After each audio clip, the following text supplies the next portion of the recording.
যুব এশিয়া কাপে গেল ২ আসরের চ্যাম্পিয়ন বাংলাদেশের সামনে এবার লক্ষ্য হ্যাট্রিক শিরোপা। সেই মিশনের দলও আছে ধারাবাহিক ফর্মে। গেল কয়েক মাসে কোনো সিরিজ হারেনি বাংলাদেশ অনূর্ধ্ব-১৯ দল।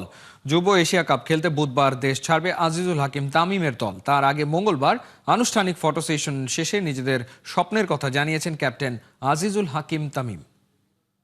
দেখেন, যখন আপনি প্রতিটা সিরিজে আপনার ম্যাক্সিমাম আমরা সবগুলো সিরিজে জিতছি এবং লাস্ট কয়েকটা সিরিজ ড্র হয়েছে।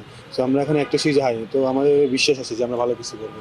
যে আশা করা যায় যে আমরা যেভাবে ম্যাচ আপনাদের বললাম যে আমরা মনে হয় 30+ ম্যাচ খেলছি এই বছরটা, অনেক সিরিজ।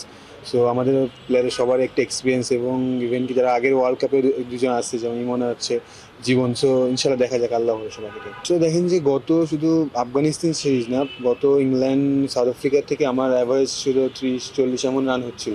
বাট কয়েকটা 50 হয়েছে মাঝে। তারপরেও আমি বাকি যে চিন্তা ছিল স্যারের সাথে অনেক ডিসকাস হয়েছে, স্যার সেলিম স্যার যারা ব্যাটিং করছিল। সো ডিসকাস করতে করতে আমি জাস্ট টেক টাইম, যারা বললো যে সময় আসে ইনশাল্লাহ ভালো কিছু হবে। আর দেখেন যে যেই দুইটা প্রথমে আউট হয়েছে, স্যার বললো যে এগুলো একটা লাকের একটা বিষয়। সো আমি চেষ্টা করছি আমার প্রসেসে বিলিভ করার, সবসময় এটাই থাকি।